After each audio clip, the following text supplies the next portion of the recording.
Welcome to Films and Stuff with your hosts, Pete Mitchell and Ethan Hunt.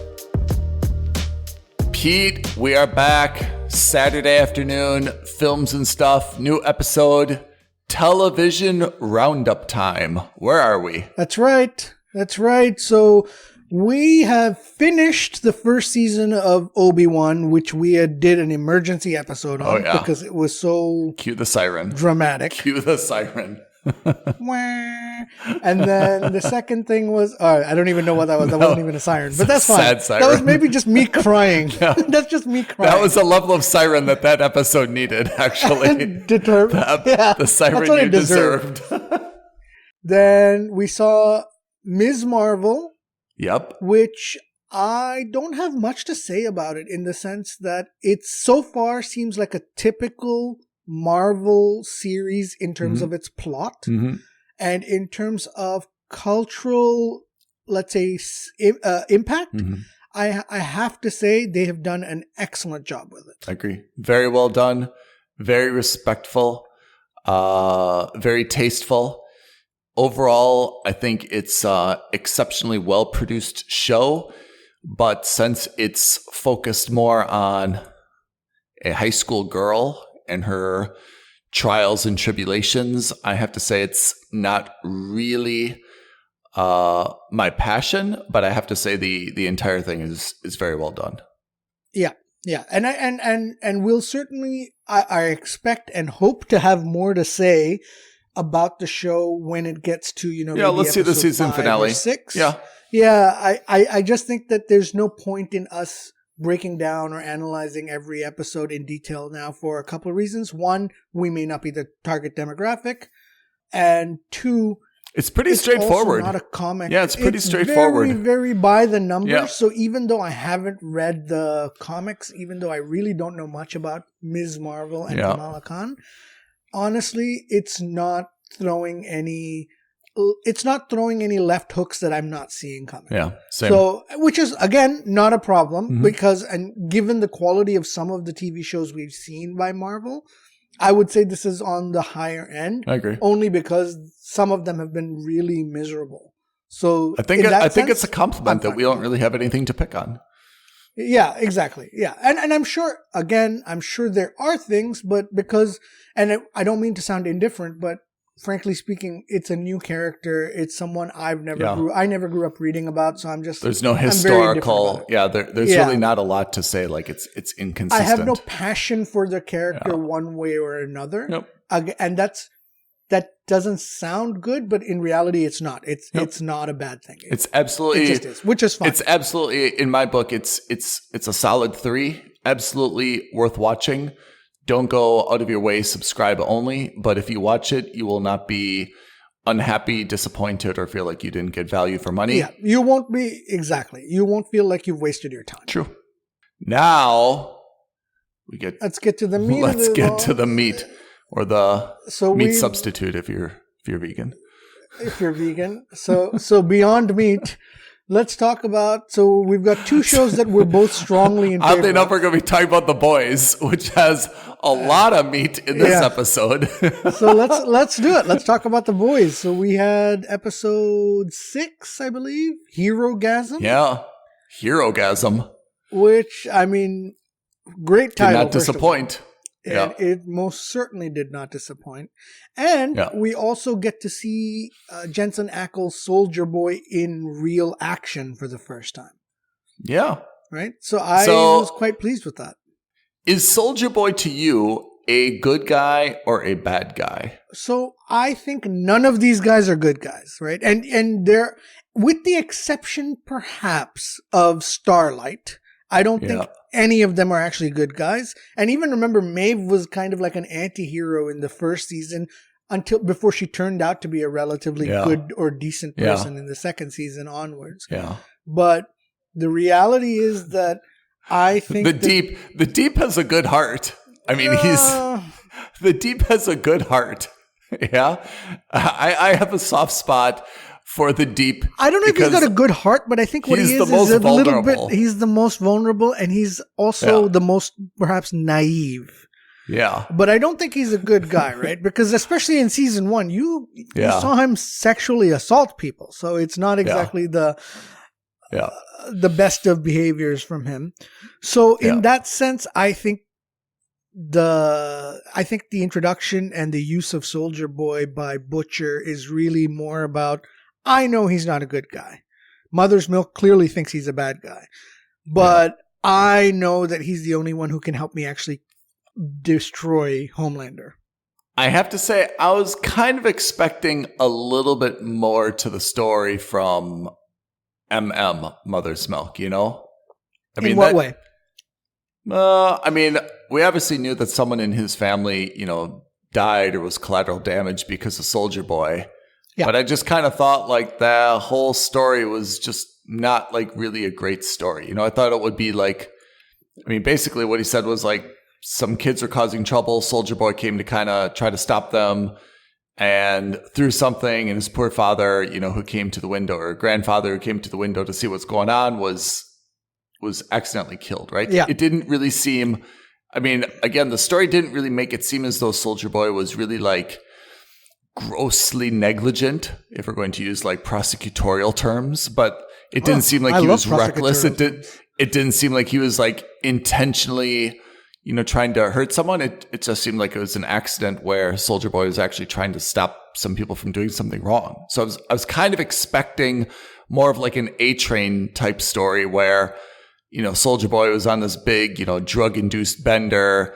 He was doing this, he was doing that, he was trying to escape or go unnoticed, and someone died, you know. But I thought it was a little bit of a letdown for how long this has gone on, where you didn't really know MM's issue. It wasn't as strong as Huey's, for example. Yeah, maybe the motivation. Well, so that's the thing, is maybe the motivation isn't the most compelling. But I think in terms of the rage is high. The rage is high, and I think in terms of all the non-soups, right? And maybe not even just all the non-soups, but just in general, I think he's clearly the standout guy in terms of the only one with a moral compass, right? And that's, I think, that's the same, I would say, for Starlight in terms of the supers, or in terms of so Starlight, yes, but I have to say, I mean, Butcher. We always knew that Butcher was crazy, right? And Huey, I think Huey is a good balance. I think also, to be honest, is a little bit naive, right? Like he's really going into battle with a smoke grenade and a handgun. And I mean, almost watching him prepare, it's like, come on, dude. Yeah. Like none of that's going to work, right? Someone even said, hey, Soldier Boy's bulletproof, right? Like the whole thing is just kind of like, okay, we understand you've got this rage. Yes, you've got a moral compass. But to be honest, a moral compass without ever doing something about it is, his plan just seems so simplistic, right? So it's hard to have a lot of sympathy for him when he's just kind of bringing the same knife to a gunfight. Yeah, I think so. That's the thing that I think that's probably the battle, or the internal battle he's going to face at some point. Yeah.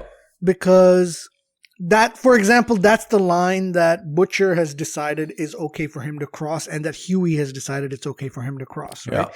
And I think the motivations that get them to cross that line is slightly different. I think for Huey, it's because he's always seen himself as a coward his whole life. He's always seen himself as someone who's a victim of bullying, and this is a chance for him to level the playing field, as it were. Yeah. And he's got, Huey, I think, also has a legitimate, I mean, Butcher is just out for cold-blooded revenge, right? And he has some power trip issues. Huey, yes, who's always felt like a little bit bullied, but I also think that he also has a legitimate point where he needs to not only protect himself, but also protect his girlfriend, who's obviously been threatened and is in a very vulnerable position. I can say that he's actually wrong, and he did save her in this episode, right? Well, did he? We don't know. We'll never know, because that's what he thought he was doing, right? Is by taking her out of that fight, or that, and the fight hadn't even started. So we'll never know. And obviously we'll come up to that. And so this is them, you know, they've broken up, whether they get back together or not, who knows? Yeah. But I just think that what's going to happen is, what my feeling is that at some point, Homelander's got to go. In terms of the narrative, I think that what's going to happen is, and we get to see a bit glimpses of that because, so first of all, internally, we saw that wonderful scene where he's talking to himself in the mirror. Yeah. Right? Where you see he's really thinking about his vulnerabilities. He's vulnerable to himself. He's doubting himself. He's really starting to think, oh my God, is this something I can handle or not handle? Yeah. And then, you see the maybe evil side of him say, we're going to cut out that last piece of humanity in you, like a cancer that it is. Yeah. And I think that eventually what's going to happen, because if he succeeds in doing that, I think eventually what will happen is that everyone is going to turn on Homelander, and that's how because this is not a sustainable, like, for lack of a better phrase, business model. At some point, he's going to burn every bridge. And it's one thing to burn your bridge with people like Huey or with people like Mother's Milk, but it's another to burn your bridge with all the superheroes around you. It's not going to last. Something's going to happen. Something's going to give, and I think Homelander is going to go. So I think what's going to happen is if and when he goes, I think what we're seeing now is that Huey is going to, I think Huey's going to see this as mission accomplished, banners up, I'm done. I'm not going to be a part of this anymore. I don't need to have that temporary V. I don't need any of that stuff anymore.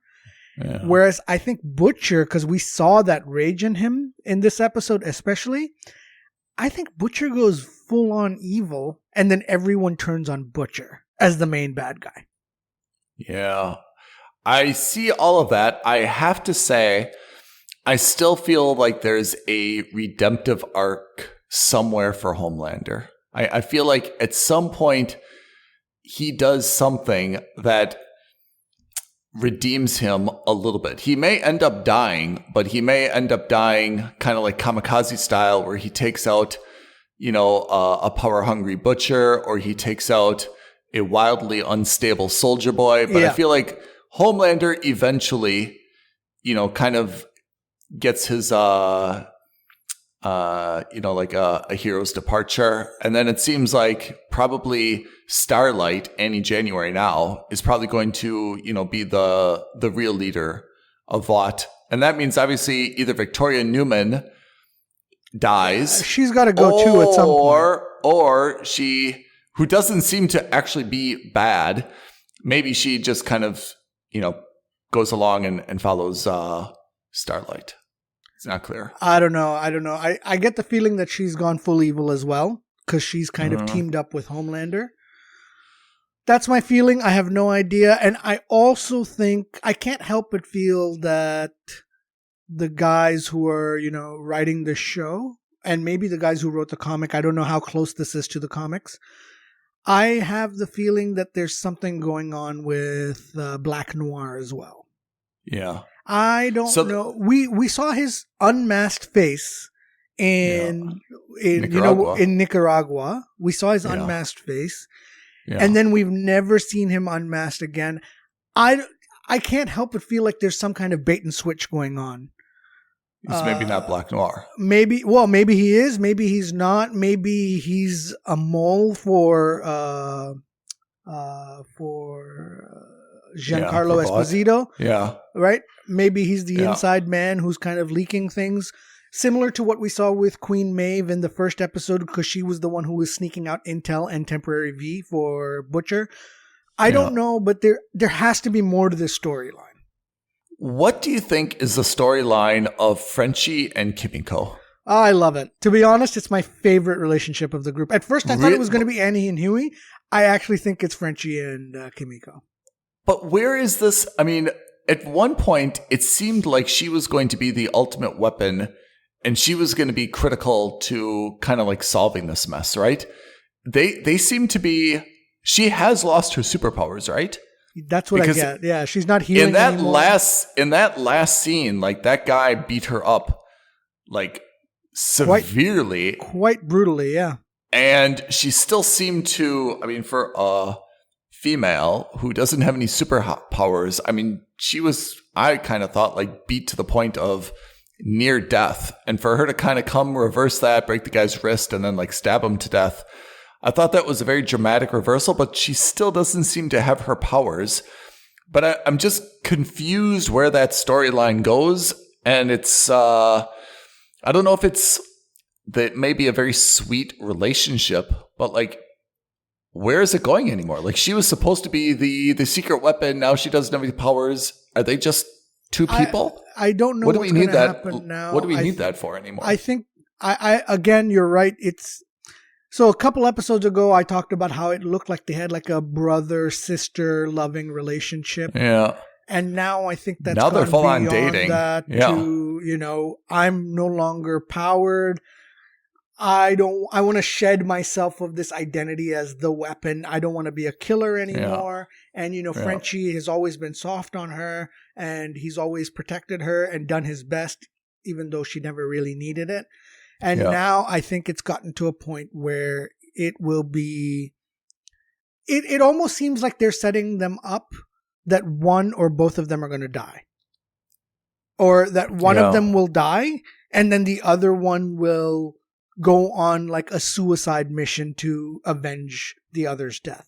It seems like that because this show doesn't, I don't see anyone in this show getting a happy ending, right? This doesn't seem like everyone gets their walk into the sunset moment because the show has been a parody and a satire, and it's also been really brutal and at times very practical and realistic. I just don't see the two of them walking away hand in hand to Marseille and retiring and living a quiet life in the countryside. Yeah. What about if we had odds? What do you think are the odds that Ashley is either a soup or Ashley takes temporary V and gets soup-like powers? I don't know. I don't think she's a soup. If she's going to get into powers, it's going to be because of temporary V, and I think she's going to. And I think what's going to happen is she's going to accidentally kill herself while taking temporary V in a stupid way. Possible. Because I don't like her for whatever reason. She's been surprisingly a good character, not a likable character. Yeah, exactly. But a character, You've seen her grow as being someone who was being pushed over all over season 2 and 1, and now she's kind of asserted herself. Yeah. I don't like her, and again, that's a good thing. That means that she's actually had an impact on me. Yeah. So she's not intended to be likable at all. Oh, and speaking of Ashley, what do you think happens to A-Train? Last we saw, he basically killed the other guy who what's his face? The guy who beat up his brother and broke his brother's spine. Yeah. And we saw it looks like he's having a heart attack on the middle of the road somewhere. I mean, to be honest, I don't feel like anything different is going to happen to A-Train. I mean, he made a very heartfelt apology to Huey, and Huey correctly just kind of like punched him, right? A-Train seems to be, if there's going to be a team of good guys, it's probably going to be Starlight, a reformed A-Train, a means well Deep, and I love watching Deep as the technologist. So funny. I loved watching him be the technologist, and possibly Maeve and possibly Victoria Newman. That would be kind of like the good guys if there are going to be good guys. As you mentioned, Deep's got a bad history, but again, he kind of means well. He seems to have been reformed a little bit. Same with A-Train. So I'm on the fence with you about the Deep, but I'm certainly not on the fence with Victoria Newman. I think she's switched over to the dark side. I think she's a lost cause at this point. Right, to the point where she threatens to blow up Starlight's head and causes her to bleed from the nosebleed. Yeah. The nosebleed. So what a subtle... In a show where nothing is subtle, I thought that was very, very... What an excellent way to flex your powers without blowing someone up. That was actually really good. Yeah. The second subtle thing that I thought was actually funny as well was when Mother's Milk throws the tear gas grenade at Soldier Boy, which was filled with halotene, and he picks it up and smokes it like a cigar. And I was just, and he's like, oh yeah, lovely. And that's, I think that's the moment where Mother's Milk has to realize that even though Butcher's gone a little off the deep end, he's not theoretically wrong about how to handle these guys. He's not wrong. I mean, there's a difference between the moral compass and getting the job done. And those two things. Being practical, exactly. In this perfect world, if you could get the job done for being a good person, that's the way that a storybook should go, right? But I think Mother's Milk is learning, and Huey learned it, right? I mean, Huey learned it the hard way. Huey said, I tried to do everything right. Yep. I joined the Department of Superhero Affairs to do things the right way, through a policy, through a procedure. And I found that it is just rigged against me. It will never change this way. He's like, Butcher is a bad guy, but his idea isn't wrong. It's the only way. And I have to say, Starlight, I think, sees it differently than Huey because she does have some powers. And Huey, I don't think that he has an issue that he's not as powerful as his girlfriend. I think he has an issue that he's like, what else can I do? Either I have to just sit around and hope someone else can fix the problem, or I can at least try to contribute myself. Yeah. And when they were holding Homelander down, I thought that was a very powerful scene, right? Because Butcher said, Huey, get out of here. And that was an easy opportunity for Huey to say, yeah, like, okay, like I'm going to protect myself, or they don't need me anymore. And Huey's like, look, you guys need me. He's really powerful. It takes 3 people to hold him down. And even then they couldn't. I thought that said a lot about Huey and his commitment to the cause. And, he understood the bigger picture, really. Yeah. So I think there are two lines in the sand, right? And so everyone agrees that the system is broken. Starlight sees that the system is broken and tries to reform it from within as a soup, right? And she obviously is unable to do that because she becomes the co-captain. She wants to instigate change. But Homelander doesn't just resist, he actively prevents that change from happening every step of the way. Mm-hmm. Huey says, okay, I'm going to never cross that first line, which is I'm going to break the system. Huey says, I'm going to cross that first line because I want to break the system, but I'm only going to do it legally. So I'm going to join this Department of Superhero Affairs or whatever it's called. I'm going to work with them. The moment he realizes that even that system is corrupt, he goes, okay, I'm with Team Butcher. I'm going to cross that line and I'm going to do whatever it takes. And I think Butcher is past the second line, and which is, I think, the point of no return, which is to say he's now gotten addicted to this temporary V or whatever it is. And I don't think he's going to be able to stop after Homelander goes down. Or again, and as we said, maybe what's going to happen is that Soldier Boy and Homelander are going to... Soldier Boy is going to, go nuclear as he has in the last couple episodes. Homelander will have to make a temporary alliance with Butcher for it. They're going to take him down, and maybe that's how, as you predicted, maybe that's how Homelander goes down, is he kicks Butcher out of the way in the last second, and the both of them destroy themselves.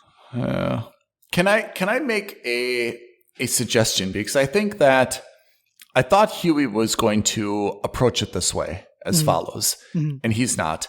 So maybe MM will. Everyone is worried about this arms race, right? I've got to be as powerful as this guy so that I can battle them. Why aren't they thinking about this the other way? Instead of taking temporary V to become as powerful, and then it's just going to be a stalemate. Why isn't anyone saying, why don't we create something that takes away that power? Yeah, like what's a V upside down? Whatever. Yeah? Like an alpha or an A. Yeah, and something that takes away power and they give it to, right? I think you're on the money 100%. I'm on the money 100%. Because we've already seen it happen to one character, Kimiko.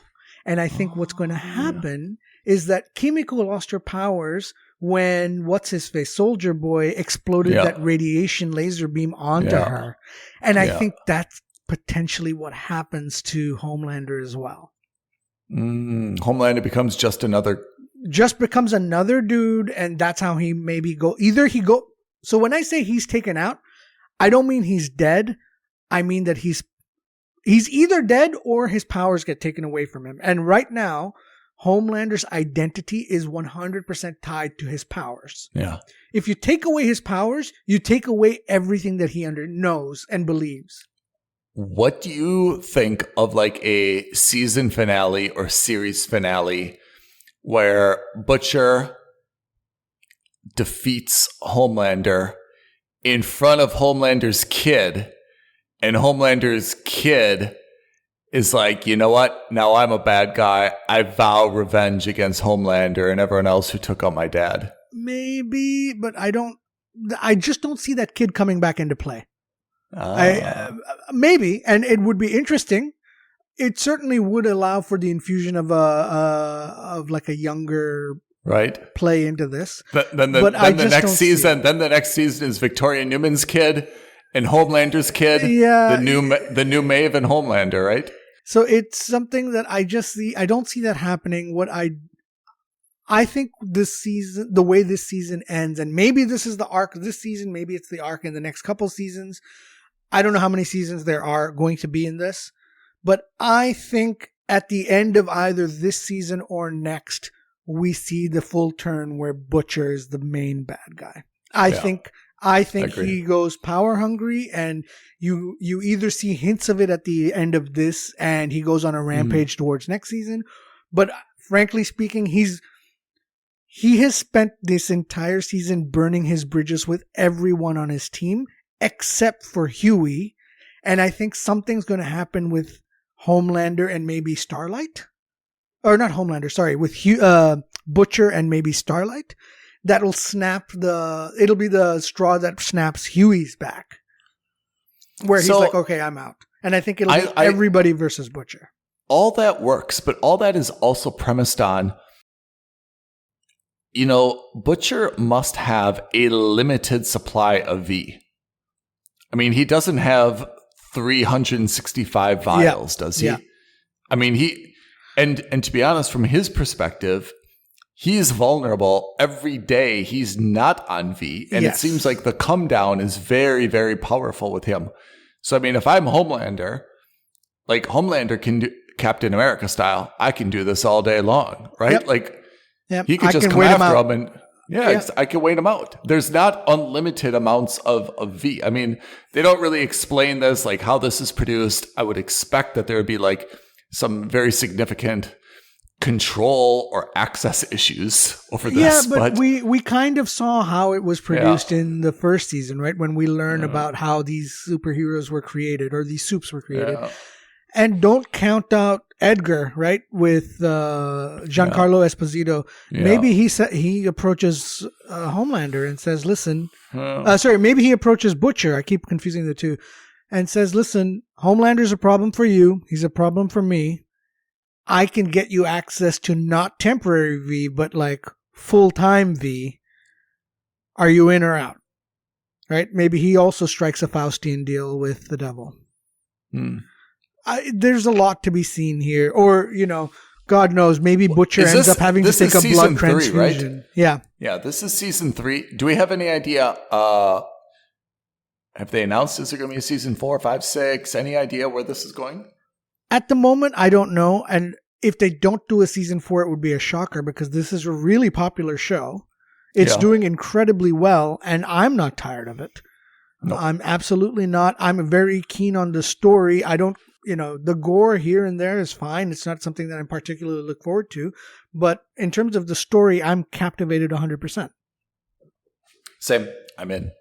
So I don't see them unnecessarily stopping it now.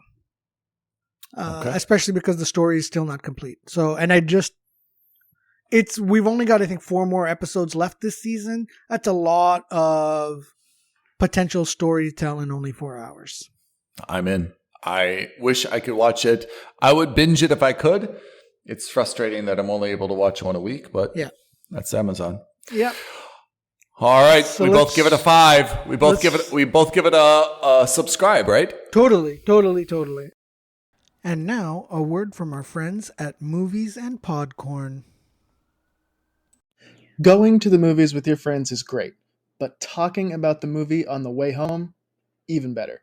Here at Movies and Podcorn, we watch movies and talk about them as if we were just leaving the theater. From our favorite scenes to which characters would win the Squid Game, we break films down in the most fun way possible. Follow us on Twitter at The Circuitverse and check out all of our great content on sports and pop culture at thecircuitverse.com. Go check out Movies and Podcorn and make sure to have some popcorn. That's the boys. The boys. Now, we saved what I consider the best for last. Yeah. My soulmate, my one true love. Margo? For all mankind. Yeah? I love this show. I've got so much to say. Where do you want to start on storylines? Do you want to start with Danny going to Helios? Do you want to start with Aaron as president? Do you want to start with Ed, Alita? How about Margo? Oh man, so let's save the worst for last, right? Okay. So simple thing is that Bill Clinton has lost the presidential election. So subtle. Aaron is president. No drama. I did very not see undramatic. I did not see that coming for Ellen because it's hot. I get how they're doing it because we saw a within season time jump of 2 years, which I thought was well done. Yeah. Right? So from 92, they've gone down to 94 automatically already. So that was nice. But that also implies that there's still at least 2 more years of presidency for Ellen. And maybe this is where things get spicy because now Ellen is the ex-astronaut president. And so there's got to be some kind of like international espionage play or crisis, right? Maybe the USSR's or Russia, their ship explodes, or the NASA ship explodes, or the Helios ship explodes, and there has to be like collaboration between either 2 teams or all 3 teams.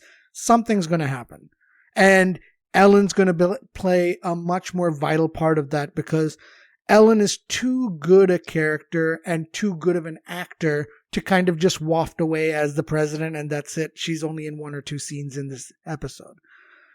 I really want to have her have a stronger part in this. I do as well, but I mean, I don't know. I don't see this becoming an Oval Office White House show unless, again, they skip. Now they really can't skip forward because I was thinking they could skip forward and be like, she was defeated. She got recruited by Helios because obviously she didn't want to go back into government. I think we're stuck with it, but I think we see very, very little of her. Just like this episode, we just had that phone call. I think there's going to be very little of Ellen. Not that they're writing her out, but they've elevated her to a role where she just doesn't have a lot of day-to-day involvement. Even if this is espionage, again, there's not going to be so many meetings or calls with her. It's going to be...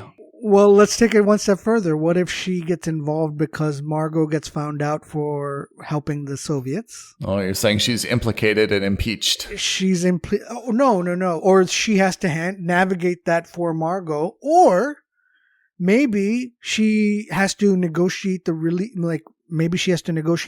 of Sergei and kind of he wants to defect or something. There's still potential.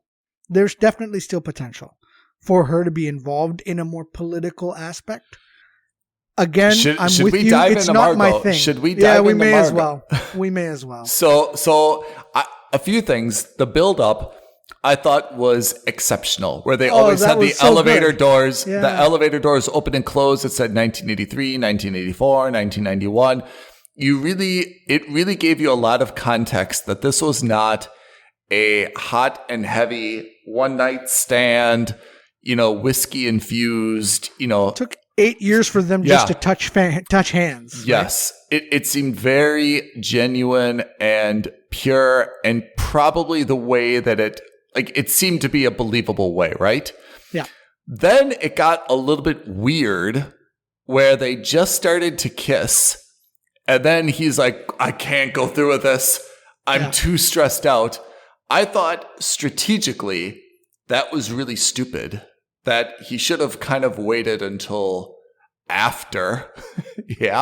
And then said, oh, I've got so much on my mind. And, she would have been so vulnerable, and she would have kind of. It seems so cheesy the way he did it, right? The way he did it was amateur hour. Yeah, it didn't seem, it seemed very weird.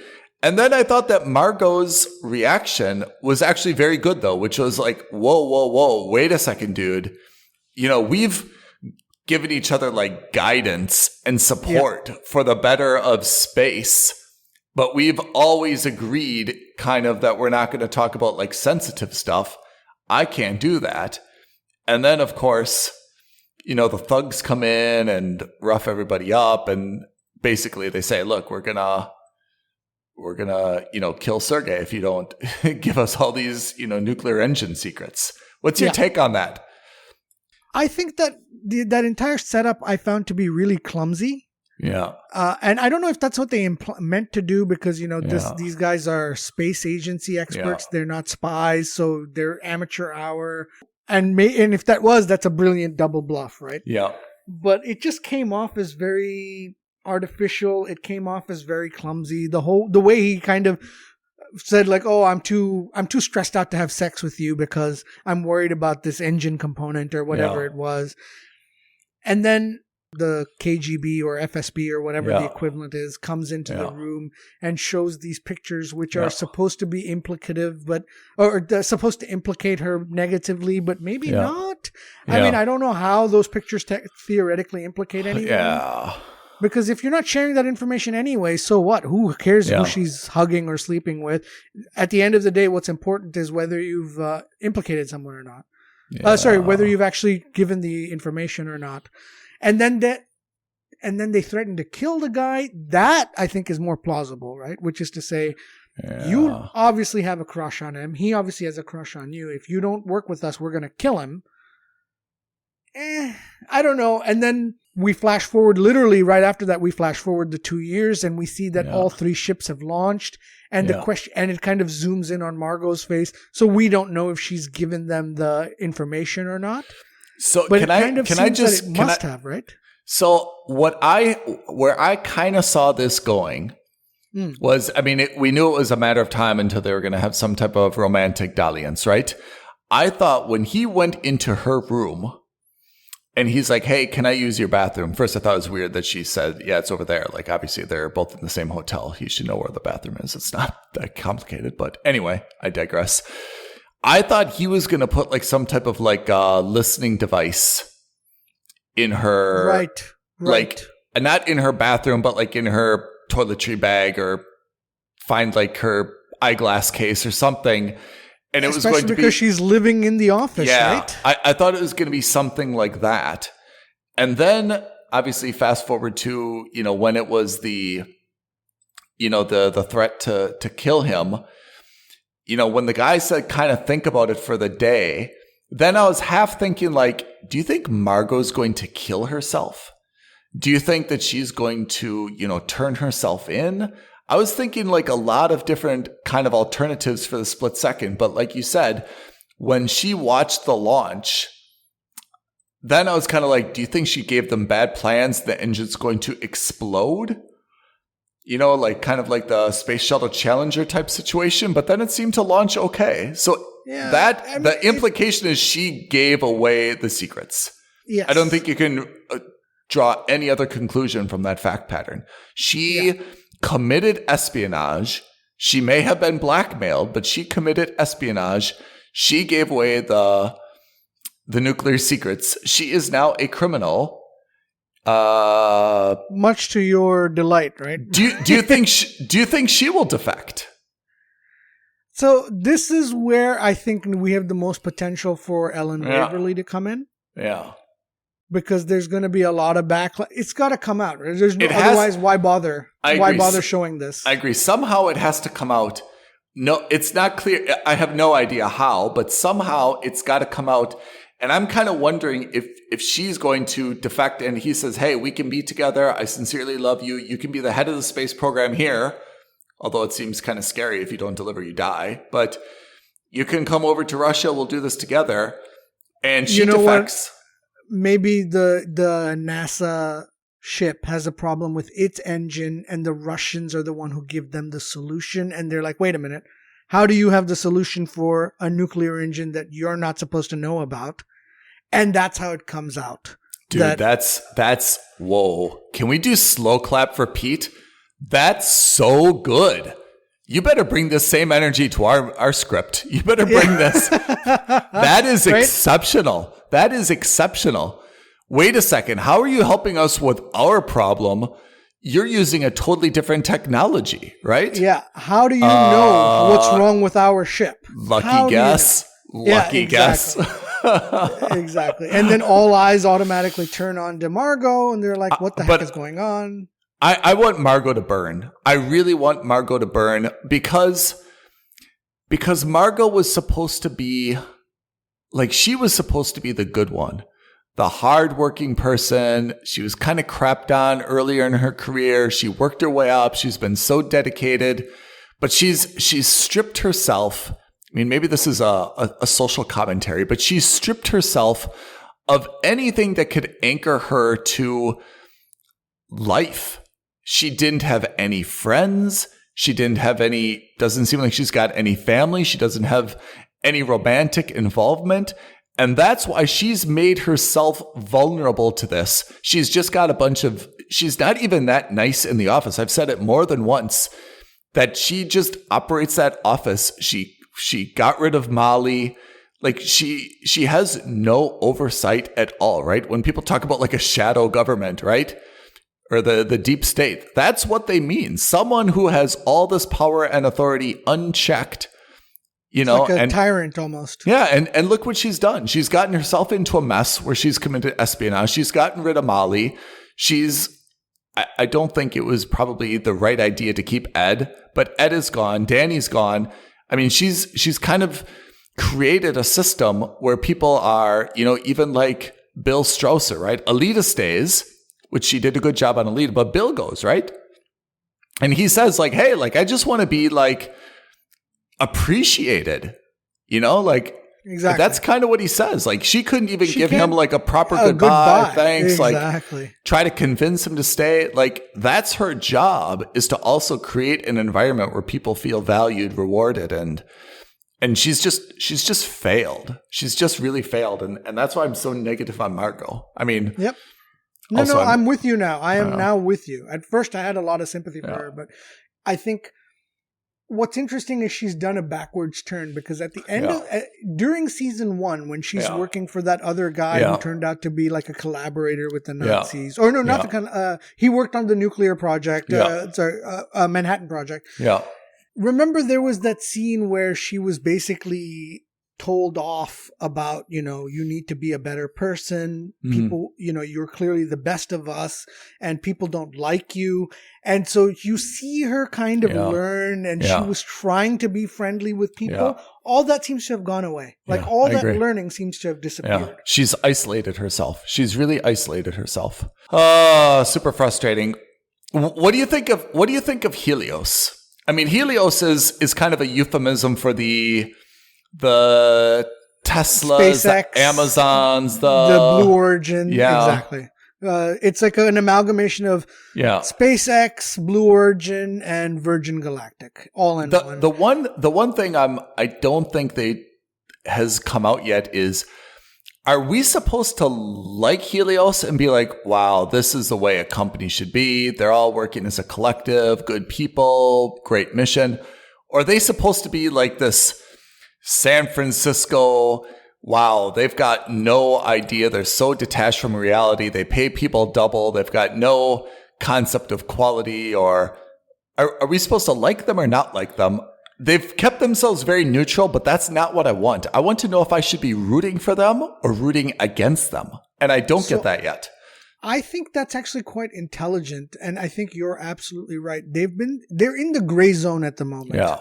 We don't know if we want to root for them, root against them, and I think they're doing that on purpose because I think they're holding back something that will either make us absolutely love them or, in my opinion, most likely hate them.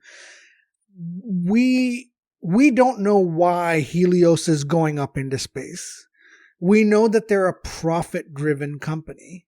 How are they going to make a profit by going to Mars? We have no idea, but they're clearly going to do something, right? Otherwise, why are they spending all these billions and billions of dollars to do it? And I think that whatever that reveal is going to be nasty and it's going to be negative, and we're going to turn out to hate them, even though we love the people who they're hiring. Do we love the people they're hiring? Well, kind of. So when I say that, as in they're people we know. So with the exception of Ed, everyone else there, I'm kind of on the negative side of. Oh, I'm the opposite. I love Karen. So I have to say I've gotten a little bit Karen negative. Trajectory, I'm totally over now. Like, I don't get it. She's failed her way up. Fine. That happens all the time in the real world. That's absolutely fine. But for whatever reason, she's not happy ever. And and when she's not happy, she seems to make like these potentially destructive choices. When, they're exploring the ship for the first time, when they're all up in space and exploring the ship with Ed and the leader, I can't remember his name. Yeah. And just before we get to see the Star Trek style command center. Yeah. She sees a room and you can see this again, another look of ennui pass her face. And I'm like, what is wrong with you, woman? You started off as a housewife. You moved on to be a bar owner. You moved on to be a partner in a space hotel. Now you're like basically running the show on the operations side for the first like private intergalactic space company. Like, why can't you crack a smile? Why can't you be happy? And why are you like this? And then she's obviously not happy about the fact that Danny has now been involved in this. And the whole Danny thing, by the way, that's also A, super cliched, and B, also I'm not 100% on board with why they're doing the things they're doing with Danny. Well, he's not happy in his marriage. He's drinking. He's going out with like women that he's picking up at bars. He's trespassing. He gets kicked out the program by Danielle because of it. And again, academically, absolutely the right thing to do. But I think they're setting Danielle up to fail because she's too academic and too by the book.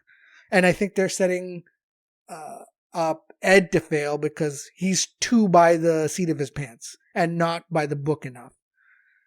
I don't know. It's just, that Helios thing seems a bit muddled at the moment, but I think that's on purpose. I don't think that's a narrative problem. I think that's actually them doing it on purpose because we don't know whether we need to like them or hate them yet. Yeah. Do you want to like them or hate them? Which way do you? I want to not like them. I want them to be the antagonists. You want them to be kind of like WeWork.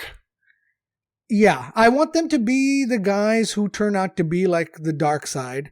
And I kind of secretly am hoping for a collaboration between Russia and the US. Not against them, but some kind, because that's why we have a three-way race, right? Eventually, two of them are going to have to work together. If not all three, yeah. If not all three. But at some point, at least two of them are going to have to work together. So, what's your opinion? Who do you think of the three? Who do you think is going to end up being partners? Because I think we're on that boat, right? I have to say, I don't really have anyone I'm cheering for. Like Russia, and this isn't like a Russia-America thing right now, but like Russia's too nameless right now. We haven't been introduced to like any cosmonaut. It would have been nice if we would have met like a cosmonaut and kind of like had someone like, hey, like he seems like an okay guy, or she seems like a really strong lady. Like they're nameless intentionally. They're impossible to root for now because we don't have any name. Yeah. All we know is Sergey, who obviously is a bad apple. What if we find out, I mean, we should have already found out, what if we find out later that the mission commander for the Russians is actually the guy that Danielle shook hands with in the Soyuz capsule? Yeah. And so everyone knows each other and they're friendly already. Yeah, I could get behind that, I guess. I mean, I don't think I'd even remember him. But yeah, I could probably get behind that. So back to your question, I can't really cheer for or against Russia because they're too nameless, you know? Right. And I guess I'm probably a little bit biased against them because it seems like they're only launched because of Margo's treason, right? Or espionage. Right. In terms of Helios, like their leader Dev is not really that really that charismatic to me. If this would have been like a Don Cheadle that they would have brought in, who gave me like this really enthusiastic, I really like him. I want him to succeed. I would have been like, look at this guy, like he's really like smart and aggressive, and he's got like, there were some things he said that were kind of okay, which is like, hey, we should be taking like poets and artists, and like Ed was kind of like puked all over that. But like the idea kind of would have been like, okay, which is, hey, we should be going to space for the creativity, not just to farm and grow plants and do like experiments. If Don Cheadle like character would have been leading this, Dev, I mean, maybe a good actor, but like, I just didn't think he stood for anything, you know? Hey guys, let's vote on this. What do you think? Okay, that's my vote. You know, like, he just didn't seem to stand for anything. If you had him be a little bit more charismatic, like a Don Cheadle, then I think what happens is also the heel turn, or the inevitable heel turn, would have been so much more dramatic, palatable. Oh yeah, because now it does seem a kind of like, yeah, they're gonna go up and they're gonna like secretly mine something. It also would not be disbelievable if we found out that they were funded by, I'm making this up, China, right? And they've got like a Chinese payload, and that would have been that's a big heel turn if you find out where their funding kind of came from, and suddenly Ed is like, you know what, I'm going to walk over to the U.S. base. I'm going back over with Danielle. You know? Yeah. It's actually great. That's fantastic, because I think we discussed what would be interesting about season 3 is if they introduced a new nation, and in terms of a new nation, they didn't. They just introduced a private party. Yeah. But you're right. What if it is a third party, quote unquote, bad country? And by bad, I mean antagonist to the US. Yes. Right? Where it's a Russia, and they've kind of alluded to the fact that North Korea has some space program as well. What if it's North Korea? Mm-hmm. What if there's something where it becomes an easier heel turn? Because right now, it's a US company.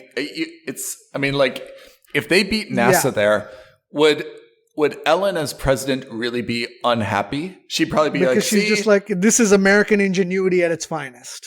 Yeah. So I'm with you. I'm with you. I somehow want Helios to justify. Yeah. Yeah. I somehow want Helios to fail. I want Margo to go down.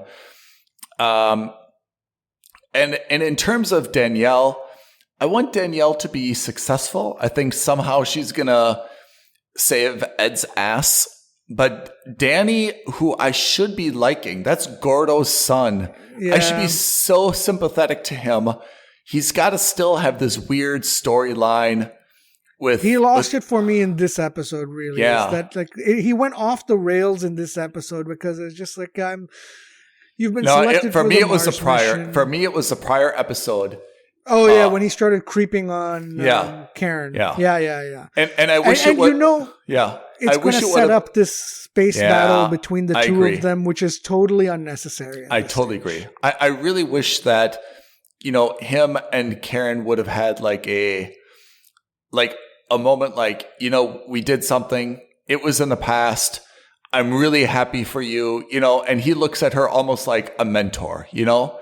And she's like, you know, hey, you got to do this, you got to do this, you got to get your act together, you've got to be good, you know. And he looks at her like really like kind of like a friend and a little more of an equal. And you find out that, you know, she's like a very good gives good guidance to him. I would have been happy with that relationship where there's something kind of like weird about their friendship, but knowing their history, it's kind of like sweet and understandable.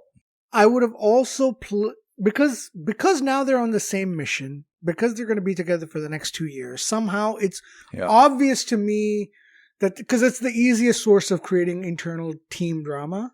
And Kelly, And well, so that's the thing is, so my thought was initially going to be that Danny was going to be on the NASA mission with Kelly.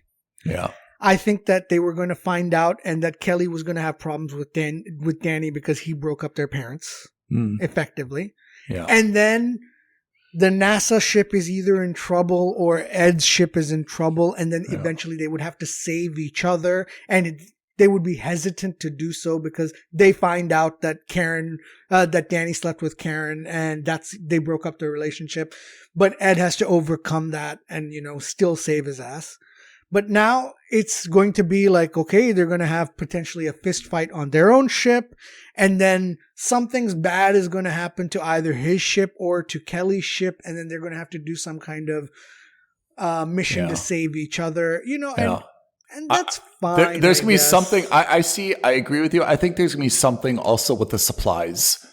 Because the supplies, remember, they've got to now launch these supplies around Venus, exactly slingshot it. And I feel like something's going to happen. I mean, we know how this is going to be. It's going to be a barter society, right?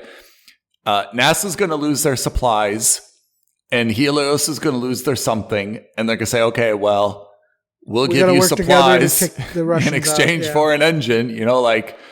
We'll give you shelter. You give us food. Kelly's going to find a way to grow some space cucumbers, right?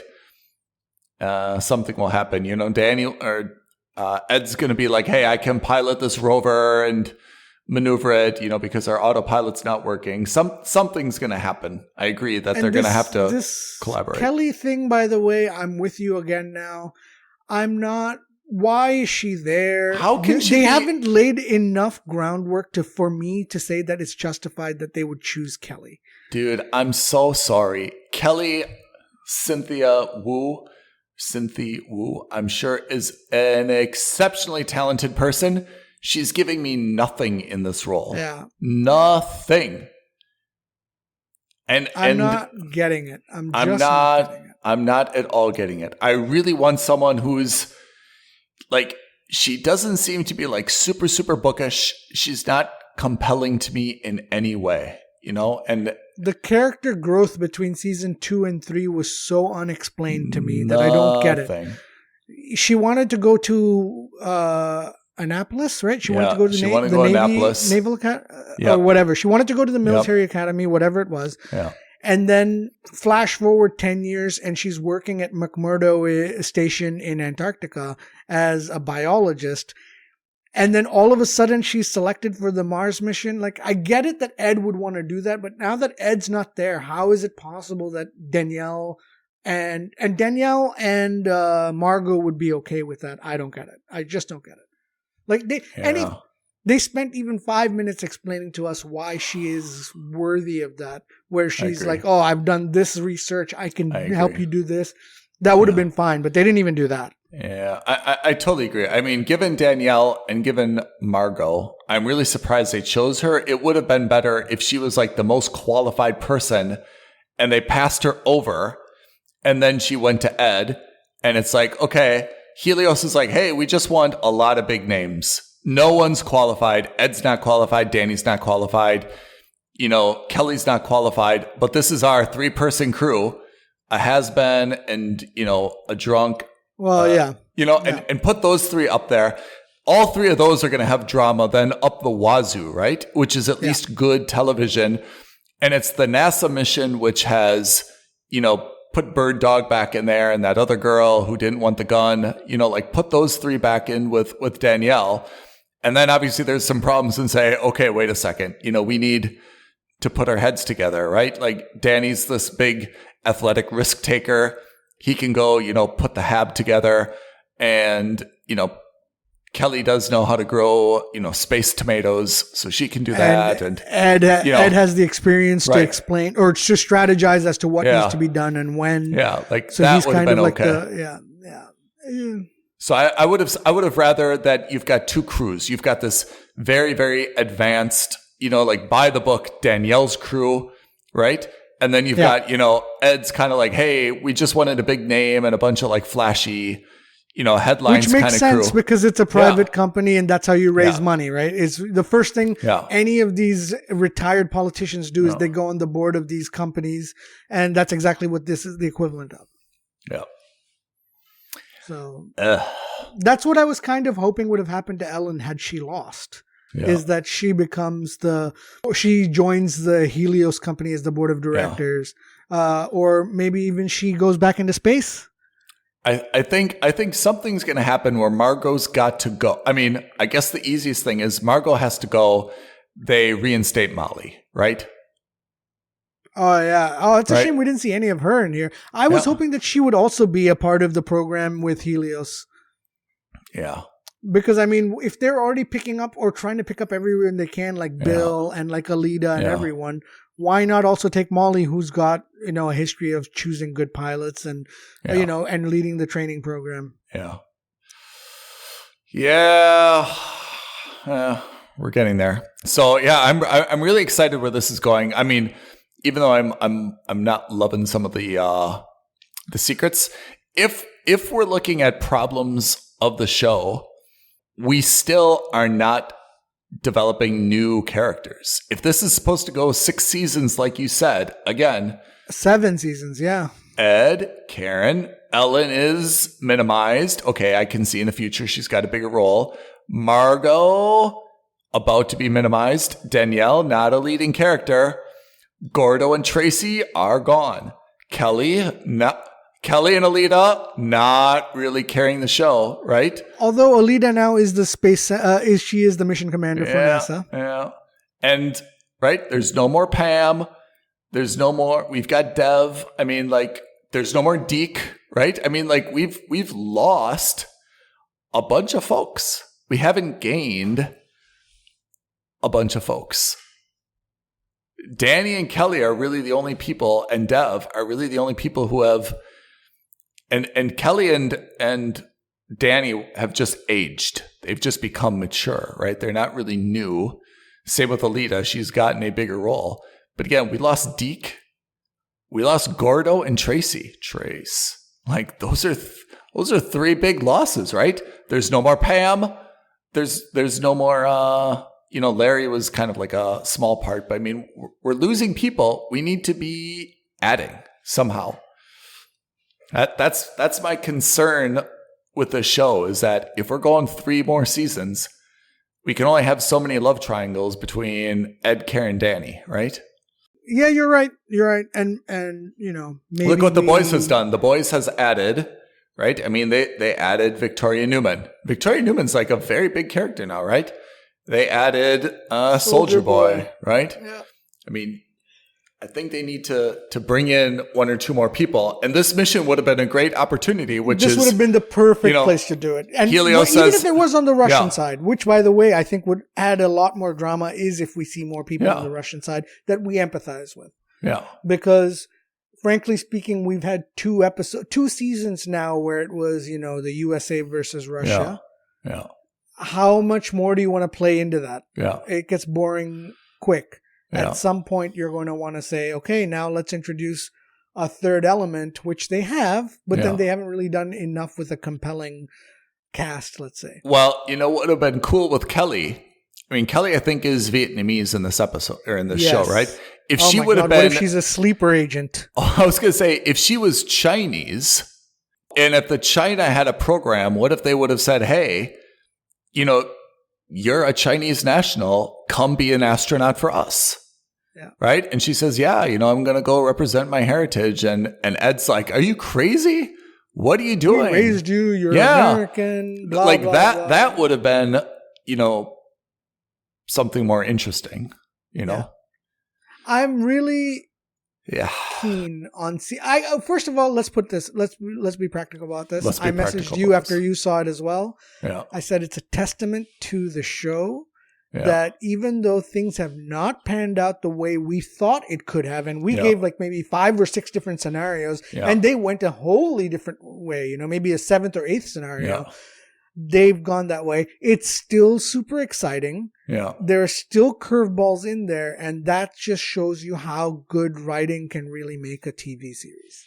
I think the time lapsing has been exceptional, both in terms of how the characters look, changing their hair, and also like the very discreet ways that they've explained without putting like subtitles on the screen how, like I thought the elevator doors opening and closing was like so with the good. Year just there as a thing. Oh, I thought that was so good. Having the Clinton debate, just kind of showing how things have changed. I thought that's just like really exceptional. Yeah, I love it. I really love it. Again, we've proffered maybe another 3-4 ideas of where they go into the future, and I'm sure the writers have maybe 5 or 6 more scenarios that we haven't even thought of. Feel free to take our ideas. All going to be good. Feel free to take our ideas. Yeah. I will say this is the one show I don't think they need us. There have been other shows where we've said, listen, we're ready to be your writers, but they've consistently done such a good job. Even though they come out of left field, I've been so happy with this show. I'm loving watching this show every Friday. Indeed. It always says it's coming out on Thursday, but yet I think what they mean is the end of Thursday. I think it's like Thursday at like 12:01 midnight, right? Like they just want me to, I think they're doing it to drive people to Apple TV Plus in hopes that we watch Cha-Cha Real Smooth or what's this other one, Loot or whatever else they have. Whatever else they're doing. Yeah. So speaking of which, I think that's a pretty good synopsis of what's been going on with For All Mankind. So speaking of which, yes. In terms of new shows, you are in the midst of watching Cha-Cha Real Smooth on Apple TV Plus. Yep. New film. I've heard of it, but don't know anything about it. I will wait for you to tell me whether it's something I should watch or not. I shall, and I shall tell our listeners. As you rightly pointed out, Apple TV just released, I think, the first episode of a show called Loot, which is a sitcom starring Maya Rudolph. Mm-hmm. And it's very, very loosely related to or based on Mackenzie the Bezos. Jeff Bezos and Mackenzie Bezos story. Which is to say it's, a multi-billion-dollar divorce settlement. I hope she marries a man whose family name is Mackenzie, and she becomes Mackenzie Bezos Mackenzie, or Mackenzie. Right? And then, They used to have that segment like back when David Letterman was a thing, he'd show like the weddings, and he'd show like the surnames of people that would get married. Right. It'd always be like, the wedding of Rock Hard, Although funnily enough, this is another tangent, but I read online that there was some guy named something Burger, and he got married to someone named Ashley King or something like that. King Burger or Burger King? Burger King, and exactly. Burger King actually apparently paid for the entire wedding. So I heard. I don't know if that's true or not, but I want it to be true. No, I want now that it's like in trend to give kids like surnames as first names. I'm just waiting for the day that there's someone gets married and their name is Mackenzie. All right. Those are the new shows. Indeed. And Umbrella Academy came out this week. Oh yeah, I gotta watch that. I haven't had a chance to watch it yet. I will hopefully take a crack at it this weekend, but I am desperate to watch it. I am very much looking forward to it. Yeah. It is. I can tell you right now, based on seasons 1 and 2 alone, it's a must subscribe to Netflix. That's how good I think the show is. This is big praise. Big praise. If fantastic. Our listeners have not checked out our website to see our proprietary big screen and small screen scores, may I suggest you do this post haste. It is quite useful. Indeed. And you'll get a list of shows that we've got to see in the future as well. All right, Ethan.